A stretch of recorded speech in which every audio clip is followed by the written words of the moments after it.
We're on the prowl. Hello and welcome to On the Prowl. I'm Kevin Whitaker, executive editor for sports, here with Eric Levinson, and we're at sort of a quiet time in the sports calendar here coming up, so we're going to sort of take a step back, look at some things from a larger angle, starting with the men's basketball team, which hasn't really quite had the start it expected so far. Now at 4-6 on the season, what have you seen? What do you think sort of is going on? Well, one takeaway from this weekend's game against Drexel, they lost a 4-point game, pretty close, but they seem to be overusing their two-star players, Doug Davis and Ian Hummer, and they haven't really found another third offensive player to really fill in there.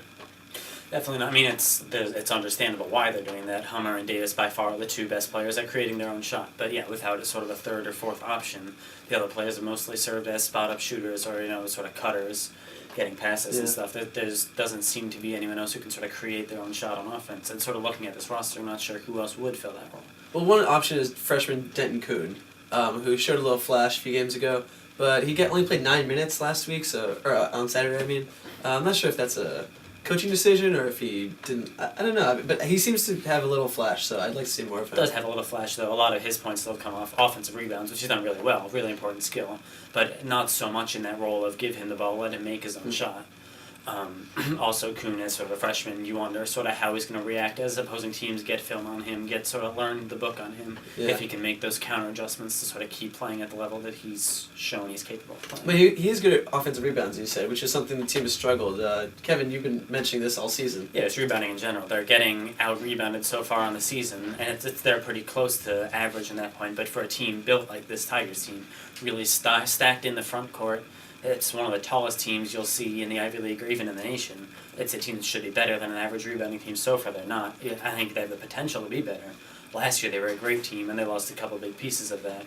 But that's sort of the one area I'm watching to see if they're going to improve there, because I think they're capable of improving in that area more than sort of anywhere else. Yeah, you got Mac Darrow down there. He's 6'11". Brendan Connolly is maybe 7 feet 6'11", something like that.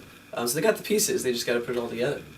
Yeah, I mean, on defense, you've seen sort of, if you look at field goal percentage or whatnot, it's sort of comparable to last year's, but in terms of shooting percentages, it's way down. Ian Hummer's percentage is down just because he's being asked to take so many more possessions, such a larger role. Doug Davis hasn't really, you sort of know what he's going to do, but he's not the kind of guy you can turn to every possession and get a good shot. He was, I think, took 19 attempts against Drexel, finished with 15 points, which is not the best efficiency you want. And they've also, a lot of the 6'10" guys on the team, Mac Darrow, Will Barrett, they've been great at spot-up shooting when they get open looks. But this year they've been doing a little worse there, so I think they're shooting like 30%, which is maybe a little below average. They could definitely improve just shooting better. I mean, shoot better, play better. That's one way to do it. That's one way to win more basketball games, yes. But, I mean, all that being said, a 4-point loss at Drexel. Drexel from the CAA, they're a pretty good team, sort of borderline top 100 or whatever. So a 4-point loss on the road there is certainly not the end of the world. I think we've definitely seen some improved play on the big scale from what we saw the first couple games with losses to Elon and Morehead State. And, of course, they beat Rutgers on a last-second shot from Ian Hummer, so that was a pretty exciting game if any of you made the trek over to Rutgers. Who do they have coming up in their schedule, Kevin? Coming a game against Ryder on Wednesday. That's the next coming game.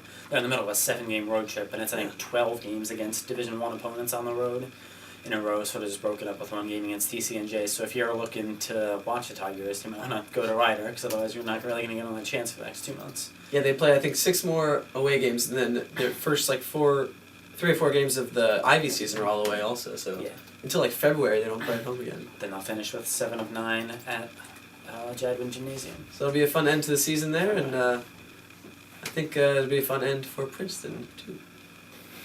So I think. Personally. Optimistic. That's all from us. We'll catch you on the flip side. You've been on the prowl.